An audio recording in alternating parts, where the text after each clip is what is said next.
जो छोटे वाले गार्डन्स हैं जो सिडको प्लॉट्स को एडजॉइनिंग थे, जहाँ पे अभी रीडेवलपमेंट का काम चल रहा है, इन्होंने उसका एक्सेस पहले बंद किया, फिर बीच का जो पार्टीशन वॉल था, जो सोसाइटी और गार्डन्स के बीच का सोसाइटी वॉल था, उसको हटाया। एंड फिर हमने बाद में नोटिस करना शुरू किया, इन्होंने पेड़ काटने शुरू किए। No prior information has been given, no explanation has been given. Ward office के थ्रू पता चला कि ये प्लॉट ऑफिशियली बिल्डर को हैंडओवर हो गया है ना। मेरा सवाल ये उठता है, प्रॉपर्टी बिलोंग करती है सिडको को, NMMC is only care taker of the property. Master plan में वो गार्डन्स हैं, अगर वो गार्डन्स हैं तो उसका स्टेटस कौन होते हैं आप चेंज करने वाले, ठीक है ना। ये तो क्लियरली पता चल रहा है ये बिल्डर को इनेबल करने की बात कर रहे हैं। It was never a part of FSI। अगर ये FSI होता तो पहले भी बिल्डिंग बनी होती ना। अगर ये पहले FSI होता तो उसमें बिल्डिंग क्यों नहीं थी। So this is absolutely wrong. ये इसके ऊपर कमिश्नर हैज़ टू आंसर। हम तो लोकायुक्ता में इसके ऊपर कंप्लेंट डालेंगे ही डालेंगे। We will want an investigation. In fact the letter which has gone to the chief minister's office with the copy to the commissioner also has gone to anti corruption bureau. मैंने anti corruption bureau को भी request किया है कि आप आके एक बार पूरा का पूरा जो चल रहा है रीडेवलपमेंट का, इसको एक बार एनालाइज कीजिए।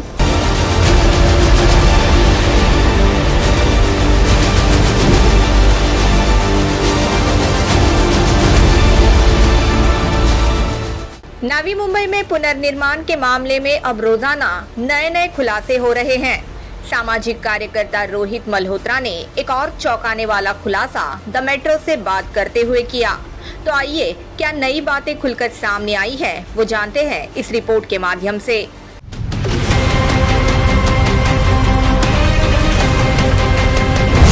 पुनर्निर्माण के नाम पर अब उद्यानों पर भी किया जा रहा है कब्जा। सिडको द्वारा जब JN टाइप इमारतों का निर्माण किया गया था, तब वहां छोटे उद्यानों का प्रावधान भी किया गया था जो इन सोसाइटी से संलग्न थे। मगर अब इस पुनर्निर्माण प्रक्रिया में इन उद्यानों पर भी कब्जा जमाया जा रहा है। इसी बात का खुलासा सामाजिक कार्यकर्ता रोहित मल्होत्रा ने किया। जो छोटे वाले गार्डन्स हैं जो सिडको प्लॉट्स को एडजॉइनिंग थे, जहाँ पे अभी रीडेवलपमेंट का काम चल रहा है, इन्होंने उसका एक्सेस पहले बंद किया, फिर बीच का जो पार्टीशन वॉल था, जो सोसाइटी और गार्डन्स के बीच का सोसाइटी वॉल था, उसको हटाया। एंड फिर हमने बाद में नोटिस करना शुरू किया, इन्होंने पेड़ काटने शुरू किए। No prior information has been given, no explanation has been given कि ये ऐसा क्यों कर रहे हैं। फिर जब हमने ज़्यादा इसके ऊपर डिग करना शुरू किया तो हमको वार्ड ऑफिस के थ्रू पता चला कि ये प्लॉट ऑफिशियली बिल्डर को हैंडओवर हो गया है ना। मेरा सवाल ये उठता है, प्रॉपर्टी बिलोंग करती है सिडको को, NMMC is only care taker of the property. Master plan में वो गार्डन्स हैं, अगर वो गार्डन्स हैं तो उसका स्टेटस कौन होते हैं आप चेंज करने वाले, ठीक है ना। ये तो क्लियरली पता चल रहा है ये बिल्डर को इनेबल करने की बात कर रहे हैं।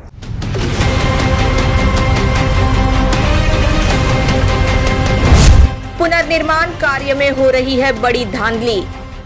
सामाजिक कार्यकर्ता रोहित मल्होत्रा ने ये भी कहा कि खुद भवन निर्माता ने इस बात की पुष्टि की है कि उन्हें इस बात की अनुमति दी गई है कि वे उद्यान के भूखंड का समावेश पुनर्निर्माण में कर सकते हैं।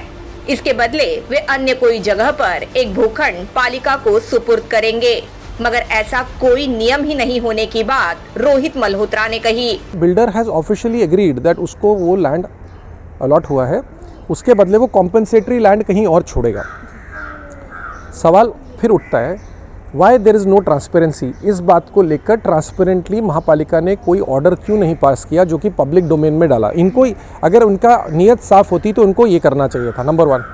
नंबर 2, अगर ये आज की डेट में इन्होंने अलाउ कर दिया है तो आप ये मान के चलिए कि जो नवी मुंबई में नो डेवलपमेंट जोन कुछ रह ही नहीं गया। Tomorrow they can develop any stretch of land, any garden plot, any plot, because इन्होंने अब डिसाइड कर लिया है कि अब हम लोग ना ये जगलरी कर लेंगे, नंबर 1। नंबर 2, अगर ये ट्रांसपेरेंसी नहीं है तो हमको ये आज की डेट में बताइए कि वो जो प्लॉट्स के बदले जो हमारे को दूसरा प्लॉट देने वाले वो डिमार्केटेड क्यों नहीं है।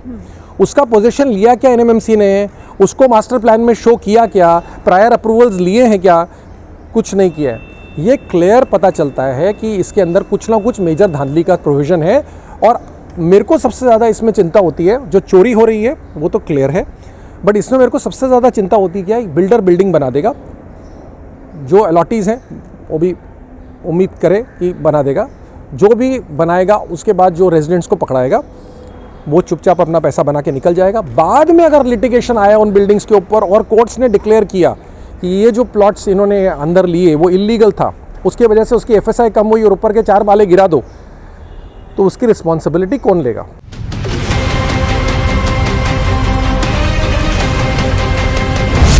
अगर उद्यान के भूखंड FSI का हिस्सा थे तो वहां पहले इमारत क्यों नहीं बनी? रोहित मल्होत्रा ने ये भी कहा कि उद्यान के भूखंड को किस बिना पर FSI का हिस्सा बनाया जा रहा है। अगर ऐसे ही था तो पहले यहाँ इमारतें क्यों नहीं बनाई गई? इस पर उन्होंने आयुक्त से जवाब भी मांगा है। साथ ही उन्होंने ये भी कहा कि वे इसकी शिकायत लोकायुक्त में करेंगे एवं ACB को पत्र भी लिखेंगे। बिल्डर से हमारे को कोई शिकायत नहीं है, ना उससे हमको कोई ट्रांसपेरेंसी की उम्मीद है। हमारी सारी शिकायत जो है वो केयर टेकर जो हमारे NMMC के कमिश्नर हैं उनसे है, क्योंकि उनकी तरफ से जो हमको ट्रांसपेरेंसी मिलनी चाहिए थी, उनकी तरफ से जो हमारे को इन्फॉर्मेशन आना चाहिए था वो नहीं आ रहा, नंबर 1। नंबर 2, इन्होंने जो आउट ऑफ द वे जाके फैसिलिटेट करने की कोशिश की है, रीडेवलपमेंट की करवा लो जल्दी करवा लो, लोगों को पुश करना, उसके अंदर बिल्डर को हेल्प किया है, पॉलिटिकल क्लास ने जो अपना रोल प्ले किया है, ये जग जाहिर है, सबको मालूम है क्या हुआ है। और आज की डेट में अगर ये लैंड का भी स्टेटस का, टाइटल का कुछ गड़बड़ करते हैं, then we are heading for very very rough weather, because आज नहीं तो कल ये इशू उठेगा। आज नहीं तो कल ये इशू उठेगा कि ये जो गार्डन प्लॉट्स थे छोटे छोटे, जो 3-4 गार्डन प्लॉट्स थे इन प्रॉपर्टीज़ को एडजॉइनिंग, ये कैसे इन्होंने एमैलगमेट कर लिए अपनी प्रॉपर्टी के अंदर। It was never a part of FSI। अगर ये FSI होता तो पहले भी बिल्डिंग बनी होती ना। अगर ये पहले FSI होता तो उसमें बिल्डिंग क्यों नहीं थी? So this is absolutely wrong. ये इसके ऊपर कमिश्नर हैज़ टू आंसर। हम तो लोकायुक्ता में इसके ऊपर कंप्लेंट डालेंगे ही डालेंगे। We will want an investigation. In fact the letter which has gone to the Chief Minister's office with a copy to the Commissioner also has gone to Anti-Corruption Bureau। मैंने Anti-Corruption Bureau को भी request किया है कि आप आके एक बार ये पूरा का पूरा जो चल रहा है रीडेवलपमेंट का, इसको एक बार एनालाइज कीजिए, क्योंकि इसमें बहुत सारा, मतलब दाल में काला बहुत ज़्यादा जगह दिख रहा है।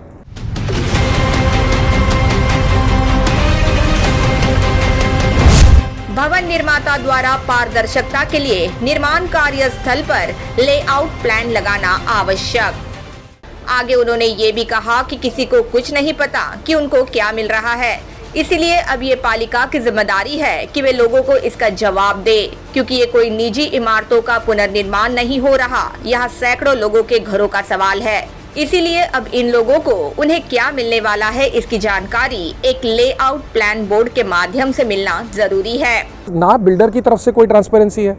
इस एरिया का जो लेआउट प्लान है, आइडियली उसको जो कॉर्नर्स हैं उसमें बोर्ड लगा के दिखाना चाहिए था कि साहब हमारा लेआउट प्लान ये है। जो रेजिडेंट जिनको मकान मिल रहे हैं उन्होंने नहीं देखा लेआउट प्लान, किसी को नहीं मालूम क्या चल रहा है। सो सवाल ये उठता है कि अगर बिल्डर की तरफ से इतनी सीक्रेसी है, it was the responsibility of the mahapalika to make it transparent. Because यहाँ पे क्या है, अगर वो प्राइवेट बिल्डिंग बना रहा होता और अपना कुछ कर रहा होता वो एक अलग बात थी। यहाँ पे जो कुछ हंड्रेड्स ऑफ लोग हैं जिनको रीडेवलपमेंट में मकान मिलने वाला है, उनके घरों की भी सवाल उठेगा। तो उनको भी ट्रांसपेरेंसी की ज़रूरत है। उनको भी पता चलना चाहिए कि जो उनकी बिल्डिंग्स हैं वो कहाँ आने वाली हैं, वो ओवरऑल लेआउट में किधर बैठती है, उसके साथ साथ क्या प्रोविजन है, कुछ नहीं। There is no information on that. अगर बिल्डर इतना साफ़ सुथरा है और उसको अगर कुछ छुपाने को नहीं है तो बोर्ड्स लगा देना जगह जगह लेआउट के। जो अगर आप प्राइवेट प्रॉपर्टीज़ में जाएँ, जगह जगह लगे होते हैं, वो लोग अपना डिस्प्ले करते हैं कि साहब हम ये है। यहाँ पे तो कुछ भी नहीं है।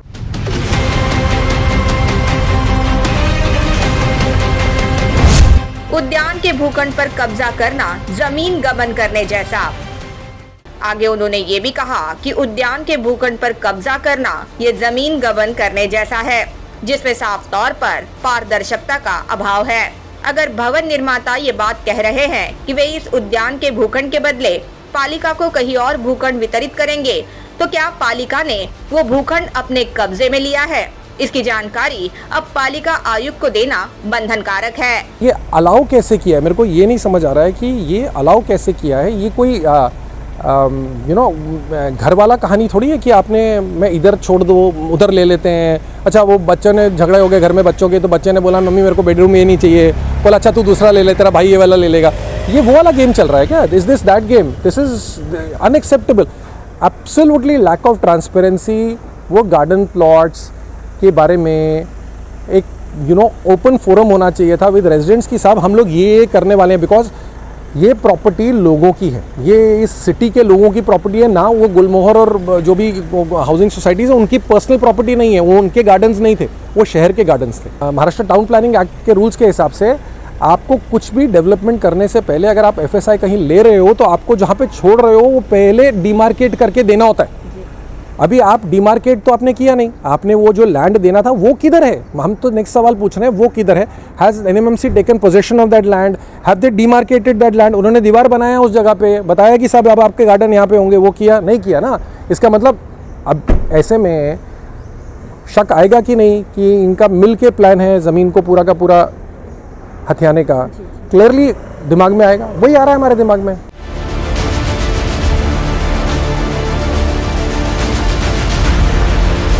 Bureau report, the metro.